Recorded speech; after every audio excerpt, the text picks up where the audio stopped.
यह कहानी दो लड़कियों की है जो एक सुनसान जंगल में अपने ट्रिप के लिए निकलती हैं। लेकिन उन्हें कोई आइडिया नहीं था कि उनका यह सफर उनकी लाइफ का सबसे खौफनाक सफर बन जाएगा। अपने इस सफर में वो दोनों कुछ ऐसे लोगों के जाल में फंस जाती हैं जहां से अब जिंदा बचना लगभग नामुमकिन हो जाता है। ऐसे में आखिर कैसे वो दोनों अपनी जिंदगी और मौत की ये जंग लड़ती है। कहानी की शुरुआत में हम केटी और जेनी से मिलते हैं, जो बहुत खुश नजर आ रही थीं। दोनों एग्रीकल्चर की स्टूडेंट्स हैं और आज वो इतना खुश इसलिए हैं क्योंकि वो अपनी आगे की प्रैक्टिस के लिए न्यूयॉर्क के एक फार्म में जाने वाली हैं। इस बात को लेकर वो दोनों बहुत एक्साइटेड थीं और सोच रही थीं कि प्रैक्टिस के साथ साथ दोनों को वहां घूमने और ढेर सारी शॉपिंग करने का भी मौका मिलेगा। अगली सुबह उन्हें पिक करने उनके अंकल जेसन आते हैं, जो प्रोफेशन से एक FBI एजेंट हैं। फिर जेसन के घर पहुंचने पर उनकी मुलाकात उसकी गर्लफ्रेंड क्लार्क से होती है, जो दोनों को देखकर बेहद खुश हो जाती है।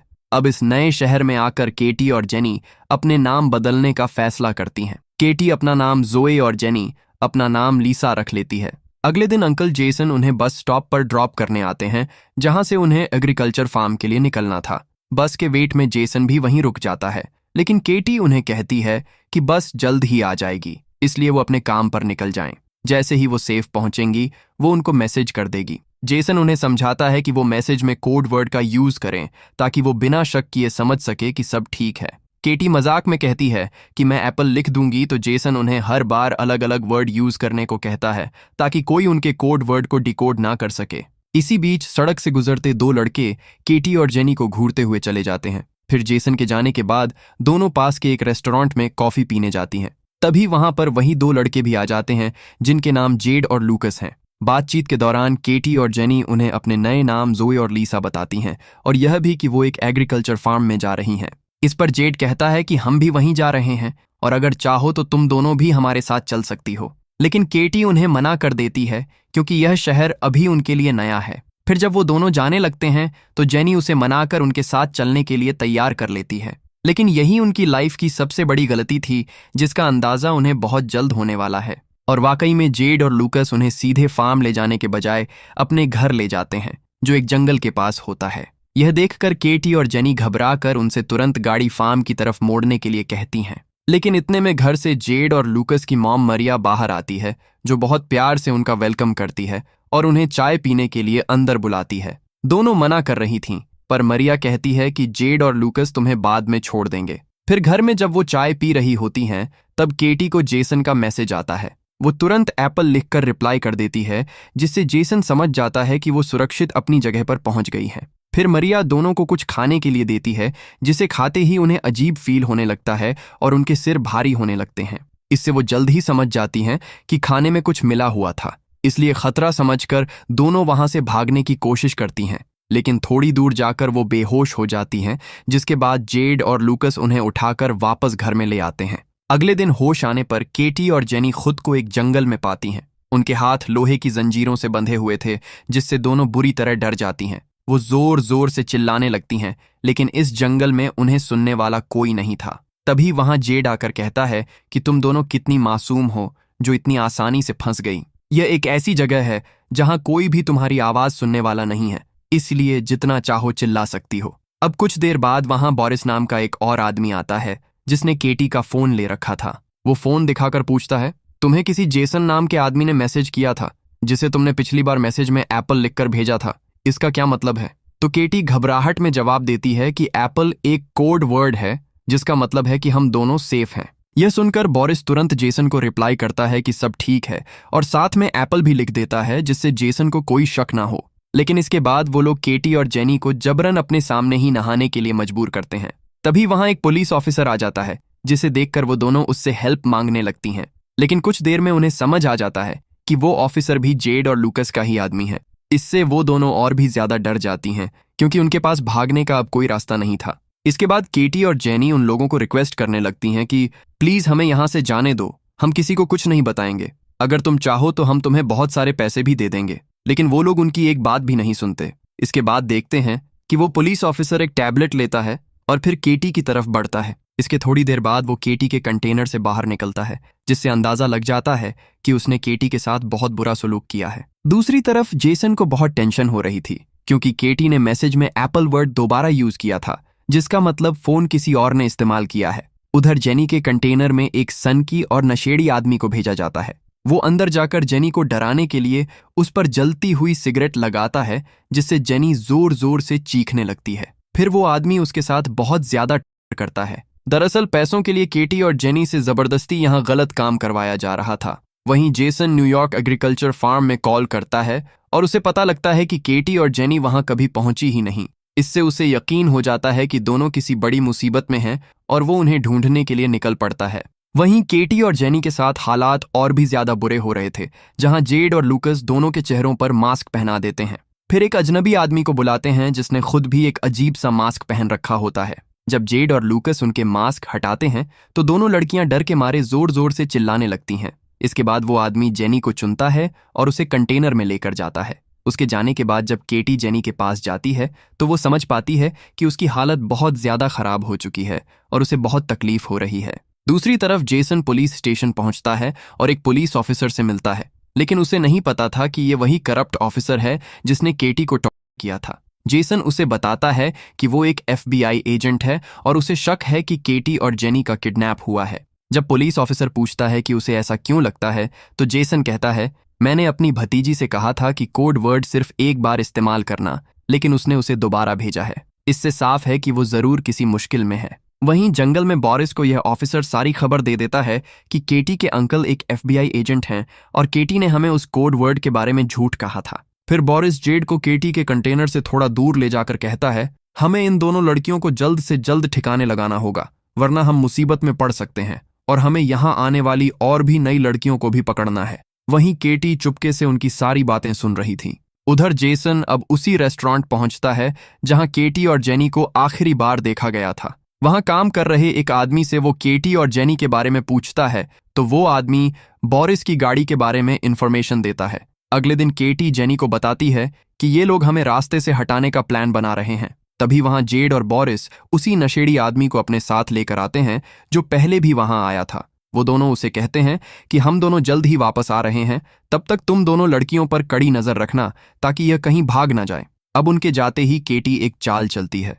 वो उस नशेड़ी को अपनी ओर अट्रैक्ट करने लगती है और उसे रिझाने की कोशिश करने लगती है। ऐसा करते हुए जैसे ही वो उसके करीब जाती है तो वो बिना मौका दिए उसके गले पर जोर से वार कर देती है।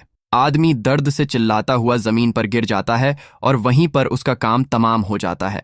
इसके बाद वो दोनों जल्दी से अपनी हथकड़ियां खोलकर पास में कहीं छुप जाती हैं। फिर वो पुलिस वाला जब वहां पहुंचता है तो दोनों चुपके से उसकी गाड़ी चुराकर वहां से भाग निकलती हैं। इसके बाद वो एक मॉल में जाती हैं और वहां से बहुत सारा सामान खरीदने लगती हैं, जैसे कुल्हाड़ी, हथौड़े, टेनिस बॉल, बहुत सारी कीलें और कई खतरनाक चीजें। और अब वो दोनों भाग नहीं रही थीं, बल्कि अपना बदला लेने की तैयारी कर रही थीं। इसके बाद केटी मॉल की कैशियर के पास जाकर बोरिस के घर का एड्रेस पूछती है और वह उन्हें पता बता देता है।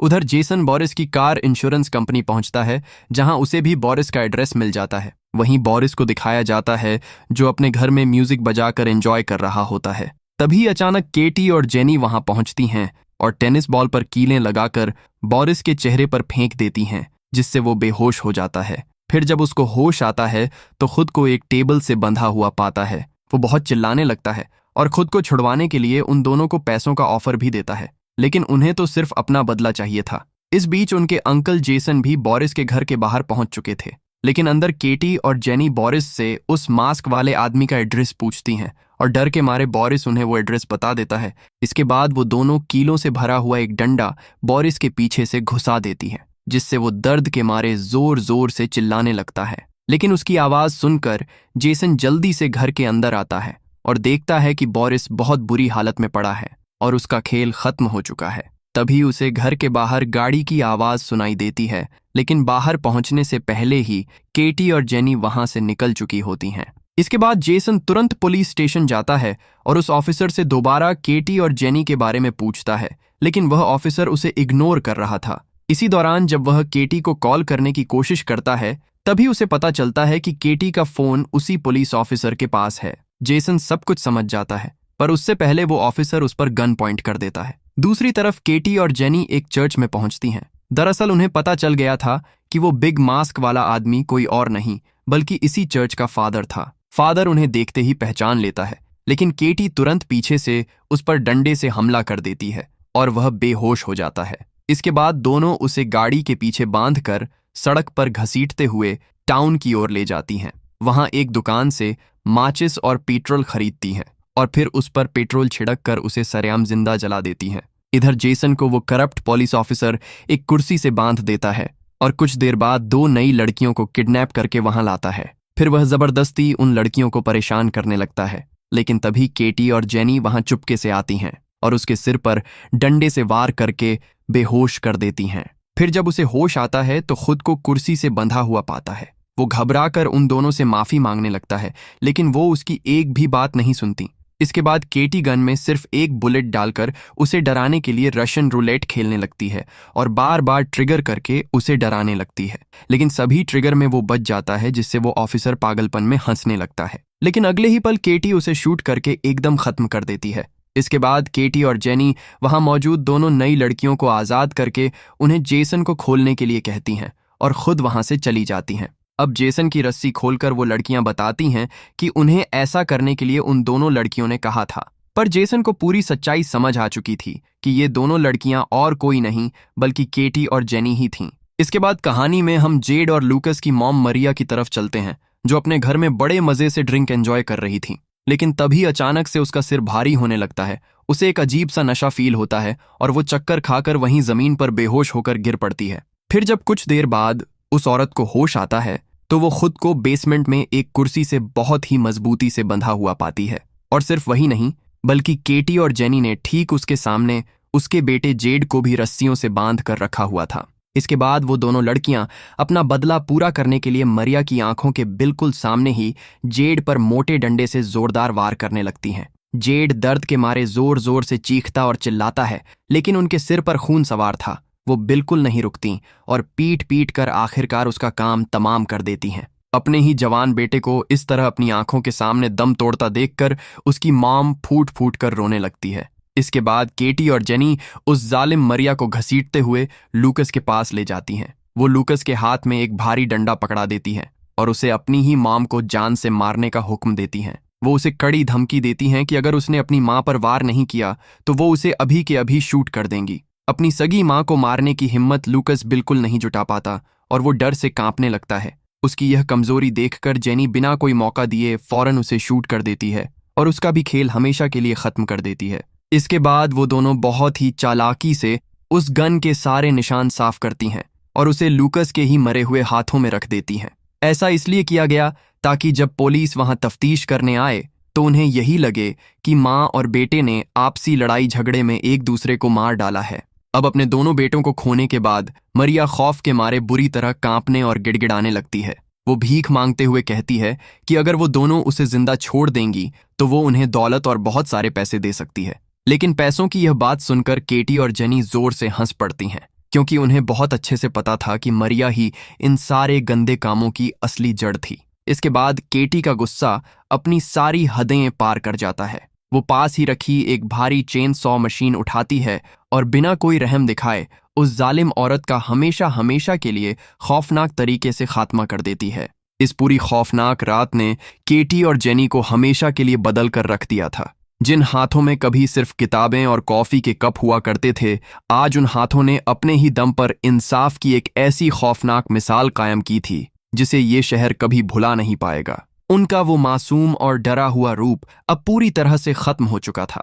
दर्द, खौफ और धोखे की आग में तपकर वो दोनों अब ऐसी शेरनियां बन चुकी थीं जिन्हें कोई भी क्रिमिनल अब अपना शिकार बनाने की जुर्रत नहीं कर सकता था। अपने साथ हुए उस घिनौने खेल का हिसाब उन्होंने खुद के दम पर बराबर कर लिया था। अब कहानी के आखिर में देखते हैं कि कुछ दिनों बाद अंकल जेसन केटी और जेनी के घर जाते हैं और उन्हें अपने साथ लेकर सही सलामत न्यूयॉर्क वापस आ जाते हैं। आखिरकार दोनों अपनी आगे की प्रैक्टिस के लिए न्यूयॉर्क एग्रीकल्चर फार्म खुशी खुशी पहुंच जाती हैं। तो दोस्तों, ये थी केटी और जेनी के बदले की कहानी, जिन्होंने पुलिस या किसी को बिना बताए खुद ही अपना बदला लेने का फैसला किया और उन दरिंदों को एक एक करके उनके खौफनाक अंजाम तक पहुंचा दिया। वैसे आपको क्या लगता है, क्या जेनी और केटी ने उन दरिंदों को ऐसी भयानक सजा देकर सही किया या फिर कुछ और तरीका भी अपना सकती थीं? कमेंट में जरूर बताना और चैनल को सब्सक्राइब करना मत भूलना।